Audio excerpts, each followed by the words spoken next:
ॐ श्रीगणेशाय नमः। अथ श्रीशम्भुस्तुतिः।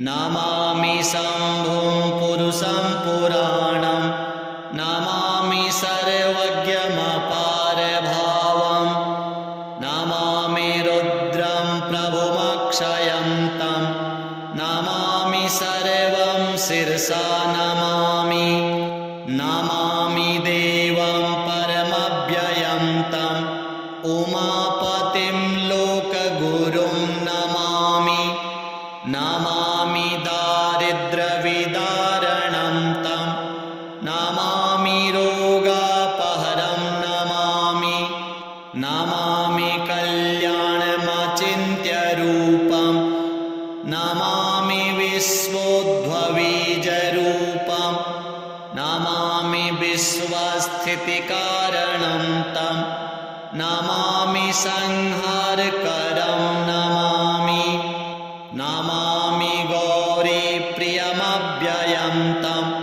नमामि नित्यं क्षरमक्षरं तं, नमामि चिद्रूपमयमेव भावं, त्रिलोचनं तं शिरसा नमामि, नमामि कारुण्यकरं भवस्य, भयङ्करं वापि सदा नमामि, नमामि दातारमभीप्सितानां, नमामि सोमेशमुमेशमादौ, नमामि वेदत्रयलोचनं तं, नमामि मूर्तित्रयवर्जितं तं, नमामि पुण्यं सदसद्व्यतीतं, नमामि तं पापहरं नमामि, नमामि विश्वस्य हिते रतं तं,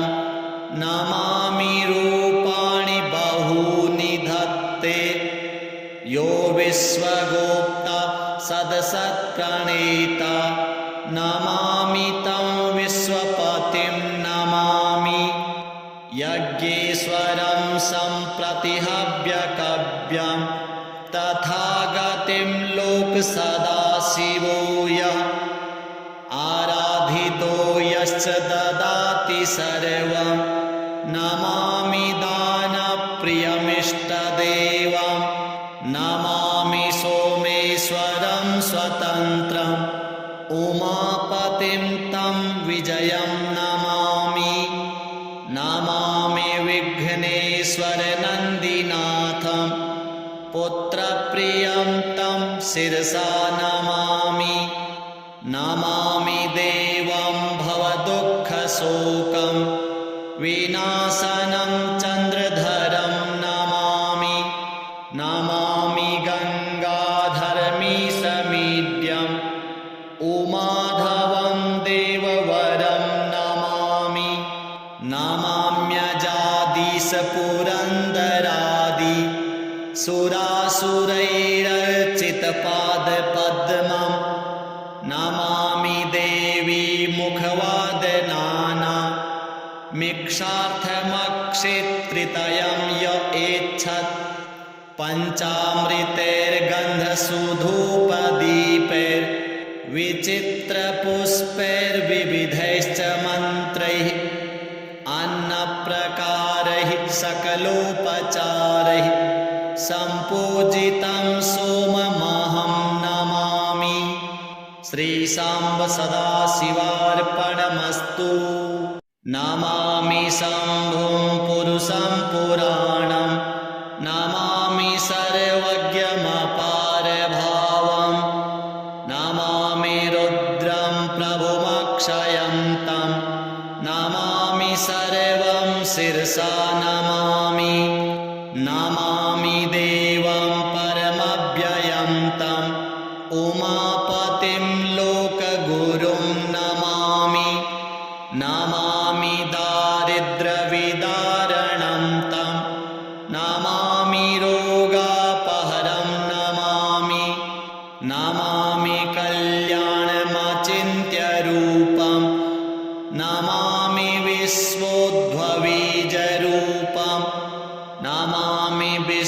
विश्वस्थितिकारणं तं नमामि संहारकरं नमामि नमामि गौरीप्रियमव्ययं तं नमामि नित्यं क्षरमक्षरं तं नमामि चिद्रूपमयमेव भावं त्रिलोचनं तं शिरसा नमामि नमामि कारुण्यकरं भवस्य भयङ्करं वापि सदा नमामि नमामि दातारमभीप्सितानां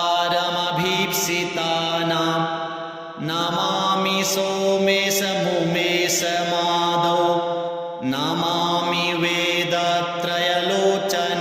तं नमामि मूर्तित्रयवर्जितं तं नमामि पुण्यं सदसद्व्यतीतं नमामि तं पापहरं नमामि नमामि विश्वस्य हिते रतं तं नमामि रूपाणि बहूनि धत्ते यो विश्वगोप्ता सदसत्प्रणेता नमामि तं विश्वपतिं नमामि यज्ञेश्वरं सम्प्रतिहव्यकव्यं तथागतिं लोकसदाशिवो यः आराधितो यश्च ददाति सर्वं नमामि दानप्रियमिष्टदेवं नमामि सोमेश्वरं स्वतन्त्रम् उमापतिं तं विजयं नमामि नमामि विघ्नेश्वरनन्दिनाथं पुत्रप्रियं तं शिरसा नमामि नमामि देवं भवदुःखशोकं विनाशनं चन्द्रधरं नमामि नमामि गङ्गाधरमीशमीड्यम् उमाधवं देववरं नमामि नमाम्यजादीशपुरन्दरादि सुरासुरैरर्चितपादपद्मं नमामि देवी मुखवादनाना मिक्षार्थमक्षित्रितयं य एच्छत्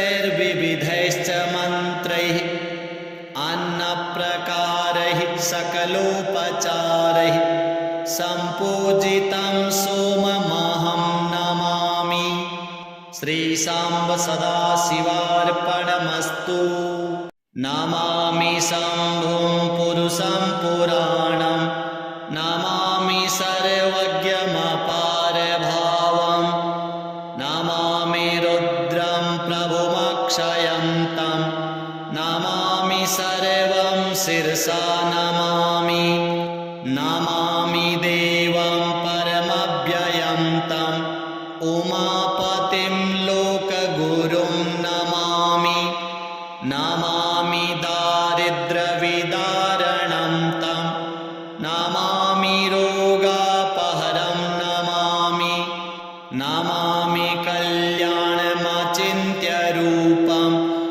नमामि विश्वोद्भवीजरूपं नमामि विश्वस्थितिकारणं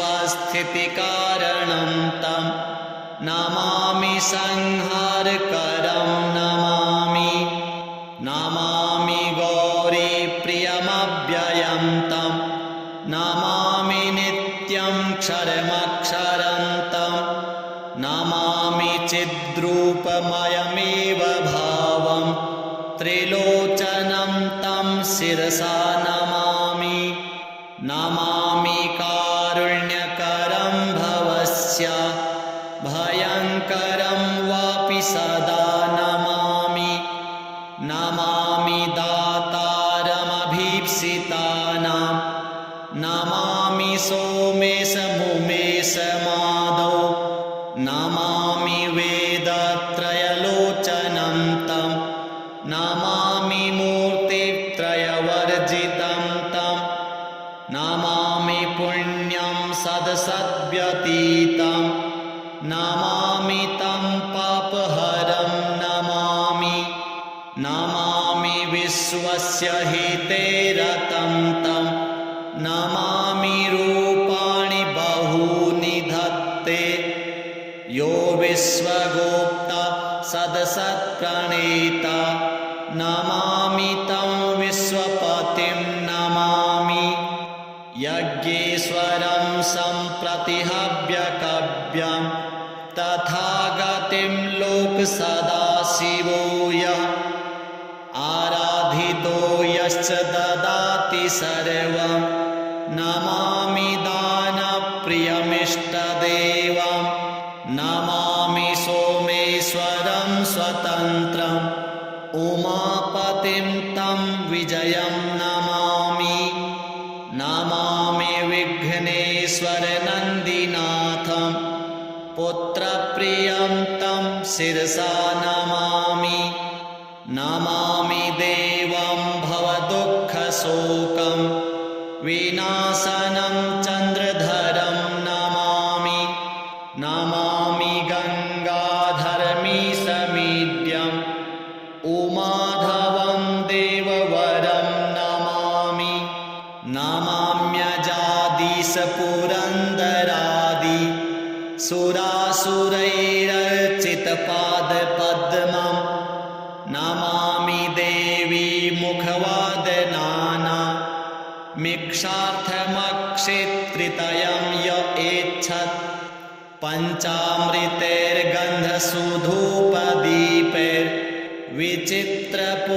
पञ्चामृतैर्गन्धसूधूपदीपैर्विचित्रपुष्पैर्विविधैश्च मन्त्रैः अन्नप्रकारैः सकलोपचारैः सम्पूजितं सोममहं नमामि श्रीशाम्ब सदाशिवार्पणमस्तु नमामि शम्भुं पुरुषं पुराणं नमामि सर्वज्ञमपारभावं नमामि रुद्रं प्रभुमक्षयं तं नमामि सर्वं शिरसा नमामि नमामि देवं परमव्ययं तं उमापतिं लोकगुरुं नमामि नमामि दारिद्र्यविदारणं तं नमामि रोगापहरं नमामि नमामि कल्याणमचिन्त्यरूपं नमामि विश्वोद्भवीजरूपं नमामि विश्वस्थितिकारणं तं नमामि संहारकरं नमामि नमामि गौरीप्रियमव्ययं तं नमामि नित्यं क्षरमक्षरं तं नमामि चिद्रूपमयमेव भावं त्रिलोचनं तं शिरसा नमामि नमामि कारुण्यकरं भवस्य भयङ्करं वापि सदा नमामि नमामि दातारमभीप्सितानां नमामि सोमेशमुमेशमादौ नमामि वेदत्रयलोचनं तं नमामि मूर्तित्रयवर्जितं तं नमामि पुण्यं सदसद्व्यतीतं नमामि तं पापहरं नमामि नमामि विश्वस्य हिते रतं तं नमामि रूपाणि बहूनि धत्ते यो विश्वगोप्ता सदसत्प्रणेता नमामि तं विश्वपतिं नमामि यज्ञेश्वरं सम्प्रतिहव्यकव्यं तथागतिं लोकसदाशिवो यः आराधितो यश्च ददाति सर्वं नमामि दानप्रियमिष्टदेवं नमामि सोमेश्वरं स्वतन्त्रम् उमापतिं तं विजयं नमामि नमामि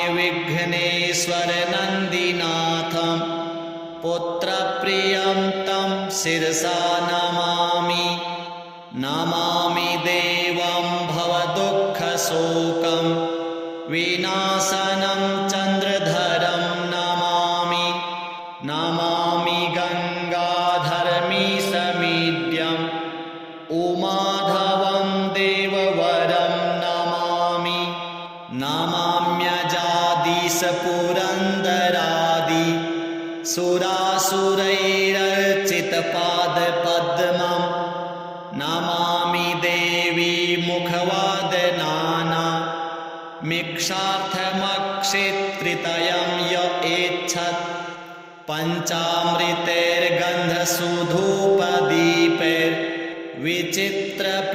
पञ्चामृतैर्गन्धसूधूपदीपैर्विचित्रपुष्पैर्विविधैश्च मन्त्रैः अन्नप्रकारैः सकलोपचारैः सम्पूजितं सोममहं नमामि। श्रीशाम्ब सदाशिवार्पणमस्तु। नमामि शम्भुं पुरुषं पुराणं नमामि सर्वज्ञमपारभावं नमामि रुद्रं प्रभुमक्षयन्तं नमामि सर्वं शिरसा नमामि नमामि देवं परमव्ययन्तं उमापतिं लोकगुरुं नमामि नमामि दारिद्र्यविदारणं तं नमामि रोगापहरं नमामि नमामि कल्याणमचिन्त्यरूपं नमामि विश्वोद्भवीजरूपं नमामि विश्वस्थितिकारणं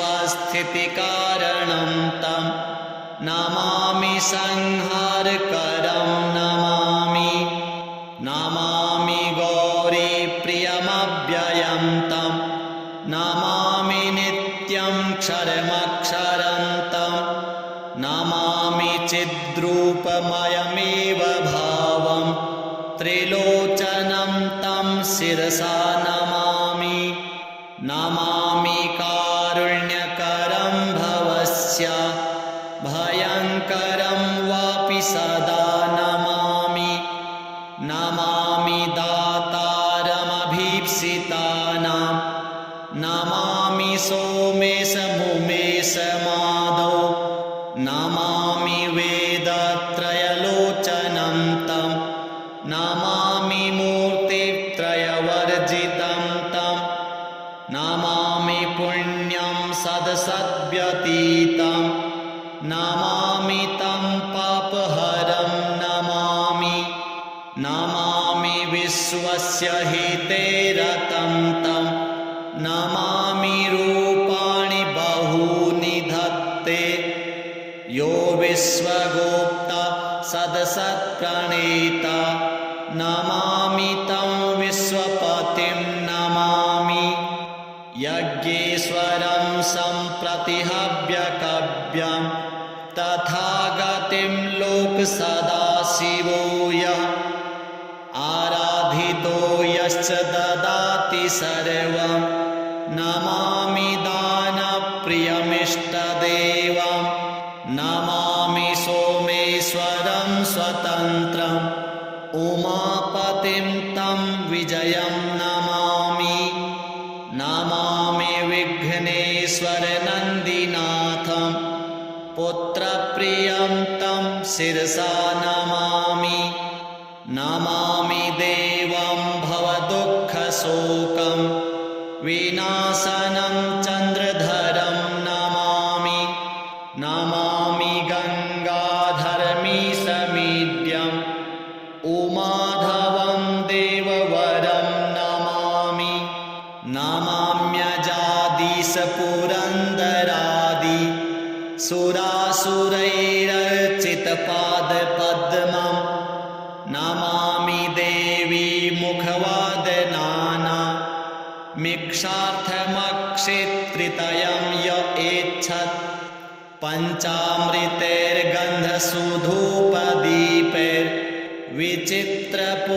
पञ्चामृतैर्गन्धसूधूपदीपैर्विचित्रपुष्पैर्विविधैश्च मन्त्रैः अन्नप्रकारैः सकलोपचारैः सम्पूजितं सोममहं नमामि। श्रीसाम्ब सदाशिवार्पणमस्तु। नमामि शम्भुं पुरुषं पुराणं, नमामि सर्वज्ञमपारभावं, नमामि रुद्रं प्रभुमक्षयन्तं, नमामि सर्वं शिरसा नमामि। नमामि देवं परमव्ययन्तं, उमापतिं लोकगुरुं नमामि। नमामि दारिद्र्यविदारणं तं, नमामि रोगापहरं नमामि। नमामि कल्याणमचिन्त्यरूपं, नमामि विश्वोद्भवीजरूपं, नमामि विश्वस्थितिकारणं तं, नमामि संहारकरं नमामि। नमामि गौरीप्रियमव्ययं तं, नमामि नित्यं क्षरमक्षरं तं, नमामि चिद्रूपमयमेव भावं, त्रिलोचनं तं शिरसा नमामि। नमामि कारुण्यकरं भवस्य, भयङ्करं वापि सदा नमामि। नमामि दातारमभीप्सितानां, नमामि सोमेशमुमेशमादौ, नमामि वेदत्रयलोचनं तं, नमामि मूर्तित्रयवर्जितं तं, नमामि पुण्यं सदसद्व्यतीतं, नमामि तं पापहरं नमामि। नमामि विश्वस्य हिते रतं तं, नमामि रूपाणि बहूनि धत्ते, यो विश्वगोप्ता सदसत्प्रणेता, नमामि तं विश्वपतिं नमामि। यज्ञेश्वरं सम्प्रतिहव्यकव्यं, तथागतिं लोकसदाशिवो यः, आराधितो यश्च ददाति सर्वं, नमामि दानप्रियमिष्टदेवं। नमामि सोमेश्वरं स्वतन्त्रं, उमापतिं तं विजयं नमामि। नमामि विघ्नेश्वरनन्दिनाथं, पुत्रप्रियं तं शिरसा नमामि। नमामि देवं भवदुःखशोकं, विनाशनं चन्द्रधरं नमामि। नमामि गङ्गाधरमीशमीड्यं, उमाधवं देववरं नमामि। नमाम्यजादीशपुरन्दरादि सुरासुरैरर्चितपादपद्मं, नमामि देवी मुखवादनाना, मिक्षार्थमक्षित्रितयं य एच्छत्, पञ्चामृतैर्गन्धसूधूपदीपैर्विचित्रपुष्पैर्विविधैश्च मन्त्रैः, अन्नप्रकारैः सकलोपचारैः, सम्पूजितं सोममहं नमामि। श्रीसाम्ब सदाशिवार्पणमस्तु। नमामि शम्भुं पुरुषं पुराणं, नमामि सर्वज्ञमपारभावं, नमामि रुद्रं प्रभुमक्षयन्तं, नमामि सर्वं शिरसा नमामि। नमामि देवं परमव्ययन्तं, उमापतिं लोकगुरुं नमामि। नमामि दारिद्र्यविदारणं तं, नमामि रोगापहरं नमामि। नमामि कल्याणमचिन्त्यरूपं, नमामि विश्वोद्भवीजरूपं, नमामि विश्वस्थितिकारणं तं नमामि संहारकरं नमामि नमामि गौरीप्रियमव्ययं तं नमामि नित्यं क्षरमक्षरं तं नमामि चिद्रूपमयमेव भावं त्रिलोचनं तं शिरसा नमामि नमामि कारुण्यकरं भवस्य भयङ्करं वापि सदा नमामि नमामि दातारमभीप्सितानां नमामि सोमेशमुमेशमादौ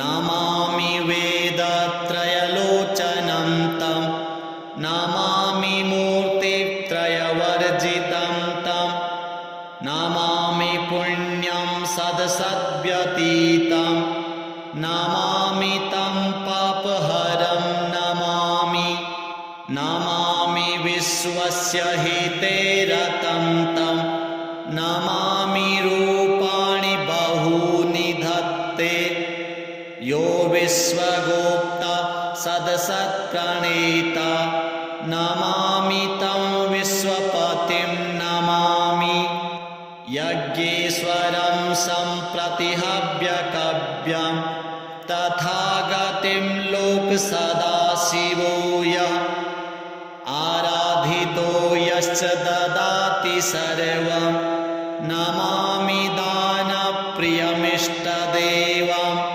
नमामि सोमेश्वरं स्वतन्त्रम् उमापतिं तं विजयं नमामि नमामि विघ्नेश्वरनन्दिनाथं पुत्रप्रियं तं शिरसा नमामि नमामि देवं भवदुःखशोकं विनाशनं चन्द्रधरं नमामि नमामि गङ्गाधरमीशमीड्यं उमाधवं देववरं नमामि नमाम्यजादीशपुरन्दरादि सुरासुरैरर्चितपादपद्मं नमामि देवी मुखवादनाना मिक्षार्थमक्षेत्रितयं य एच्छत्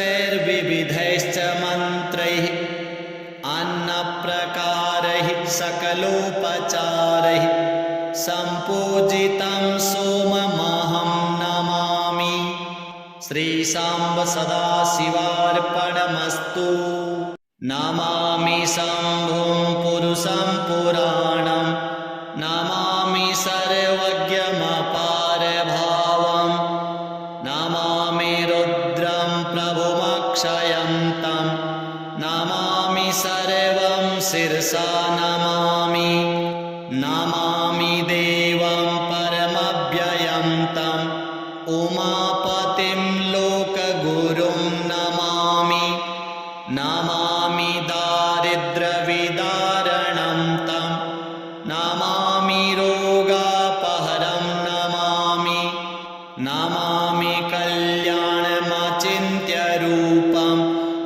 नमामि विश्वोद्भवीजरूपं नमामि विश्वस्थितिकारणं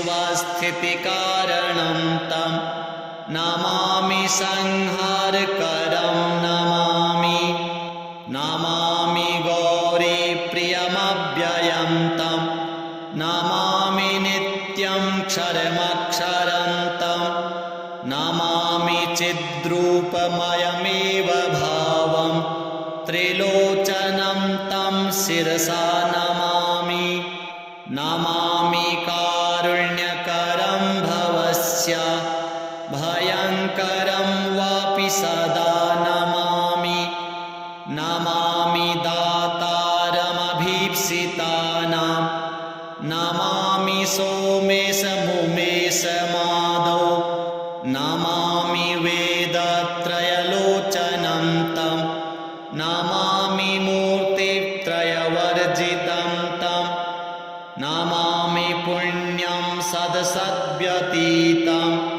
नमामि तं पापहरं नमामि नमामि विश्वस्य हिते रतं तं नमामि रूपाणि बहूनि धत्ते यो विश्वगोप्ता सदसत्प्रणेता नमामि तं विश्वपतिं नमामि यज्ञेश्वरं सम्प्रतिहव्यकव्यं तथागतिं लोकसदाशिवो यः आराधितो यश्च ददाति सर्वं नमामि दानप्रियमिष्टदेवं नमामि सोमेश्वरं स्वतन्त्रम् उमापतिं तं विजयं नमामि नमामि विघ्नेश्वरनन्दिनाथं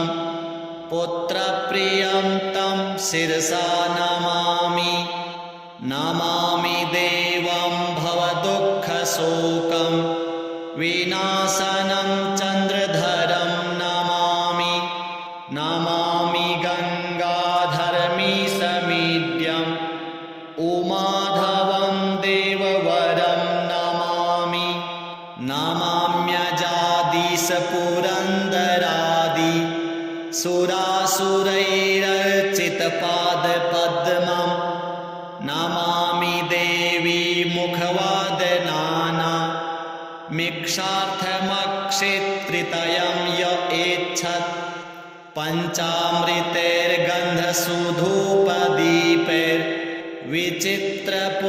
पञ्चामृतैर्गन्धसूधूपदीपैर्विचित्रपुष्पैर्विविधैश्च मन्त्रैः अन्नप्रकारैः सकलोपचारैः सम्पूजितं सोममहं नमामि श्रीशाम्ब सदाशिवार्पणमस्तु नमामि शम्भुं पुरुषं पुराणं नमामि सर्वज्ञमपारभावं नमामि रुद्रं प्रभुमक्षयं तं नमामि सर्वं शिरसा नमामि नमामि देवं परमव्ययं तं उमापतिं लोकगुरुं नमामि नमामि दारिद्र्यविदारणं तं नमामि रोगापहरं नमामि नमामि कल्याणमचिन्त्यरूपं नमामि विश्वोद्भवीजरूपं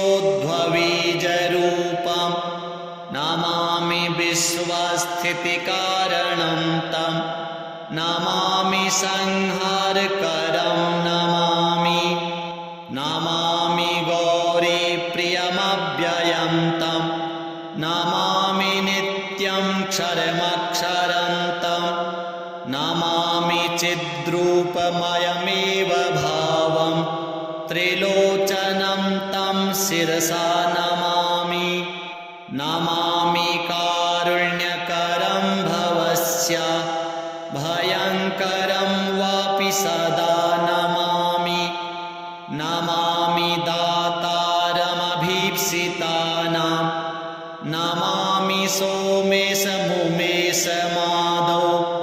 नमामि वेदत्रयलोचनं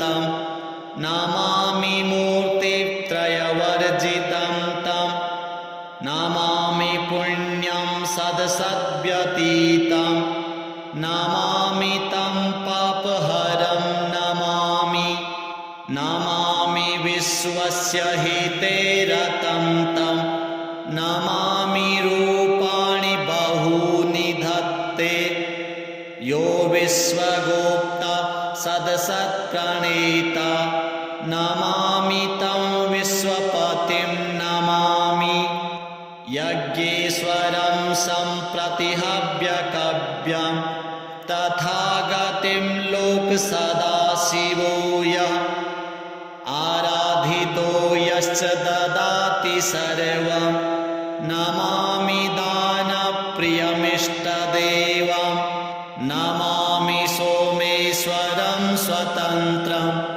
उमापतिं तं विजयं नमामि नमामि विघ्नेश्वरनन्दिनाथं पुत्रप्रियं तं शिरसा नमामि। नमामि देवं भवदुःखशोकं विनाशनं चन्द्रधरं नमामि। नमामि गङ्गाधरमीशमीड्यम् उमाधवं देववरं नमामि। नमाम्यजादीशपुरन्दरादि सुरासुरैरर्चितपादपद्मं नमामि देवी मुखवादनाना मिक्षार्थमक्षेत्रितयं य एच्छत् पञ्चामृतैर्गन्धसूधूपदीपैर्विचित्रपुष्पैर्विविधैश्च मन्त्रैः अन्नप्रकारैः सकलोपचारैः सम्पूजितं सोममहं नमामि। श्रीशाम्ब सदाशिवार्पणमस्तु। नमामि शम्भुं पुरुषं पुराणं नमामि सर्वज्ञमपारभावं नमामि रुद्रं प्रभुमक्षयं तं नमामि सर्वं शिरसा नमामि। नमामि देवं परमव्ययं तं उमापतिं लोकगुरुं नमामि। नमामि दारिद्र्यविदारणं तं नमामि रोगापहरं नमामि। नमामि कल्याणमचिन्त्यरूपं नमामि विश्वोद्भवीजरूपं नमामि विश्वस्थितिकारणं तं नमामि संहारकरं नमामि। नमामि गौरीप्रियमव्ययं तं नमामि नित्यं क्षरमक्षरं तं नमामि चिद्रूपमयमेव भावं त्रिलोचनं तं शिरसा नमामि। नमामि कारुण्यकरं भवस्य भयङ्करं वापि सदा नमामि। नमामि दातारमभीप्सितानां नमामि सोमेशमुमेशमादौ नमामि वेदत्रयलोचनं तं नमामि मूर्तित्रयवर्जितं तं नमामि पुण्यं सदसद्व्यतीतं नमामि तं पापहरं नमामि। नमामि विश्वस्य हिते रतं तं नमामि रूपाणि बहूनि धत्ते यो विश्वगोप्ता सदसत्प्रणेता नमामि तं विश्वपतिं नमामि। यज्ञेश्वरं सम्प्रतिहव्यकव्यं तथागतिं लोकसदाशिवो यः आराधितो यश्च ददाति सर्वं नमामि दानप्रियमिष्टदेवं नमामि सोमेश्वरं स्वतन्त्रम् उमापतिं तं विजयं नमामि। नमामि विघ्नेश्वरनन्दिनाथं पुत्रप्रियं तं शिरसा नमामि। नमामि देवं भवदुःखशोकं विनाशनं चन्द्रधरं नमामि। नमामि गङ्गाधरमीशमीड्यम् उमाधवं देववरं नमामि। नमाम्यजादीशपुरन्दरादि सुरासुरैरर्चितपादपद्मं नमामि देवी मुखवादनाना मिक्षार्थमक्षेत्रितयं य एच्छत् पञ्चामृतैर्गन्धसूधूपदीपैर्विचित्रपुष्पैर्विविधैश्च मन्त्रैः अन्नप्रकारैः सकलोपचारैः सम्पूजितं सोममहं नमामि। श्रीशाम्ब सदाशिवार्पणमस्तु। नमामि शम्भुं पुरुषं पुराणं नमामि सर्वज्ञमपारभावं नमामि रुद्रं प्रभुमक्षयन्तं नमामि सर्वं शिरसा नमामि। नमामि देवं परमव्ययन्तं उमापतिं लोकगुरुं नमामि। नमामि दारिद्र्यविदारणं तं नमामि रोगापहरं नमामि। नमामि कल्याणमचिन्त्यरूपं नमामि विश्वोद्भवीजरूपं नमामि विश्वस्थितिकारणं तं नमामि संहारकरं नमामि। नमामि गौरीप्रियमव्ययं तं नमामि नित्यं क्षरमक्षरन्तं नमामि चिद्रूपमयमेव भावं त्रिलोचनं तं शिरसा नमामि। नमामि कारुण्यकरं भवस्य भयङ्करं वापि सदा नमामि। नमामि दातारमभीप्सितानां नमामि सोमेशमुमेशमादौ नमामि वेदत्रयलोचनं तं नमामि मूर्तित्रयवर्जितं तं नमामि पुण्यं सदसद्व्यतीतं नमामि तं पापहरं नमामि। नमामि विश्वस्य हिते रतं तं नमामि रूपाणि बहूनि धत्ते यो विश्वगोप्ता सदसत्प्रणेता नमामि तं विश्वपतिं नमामि।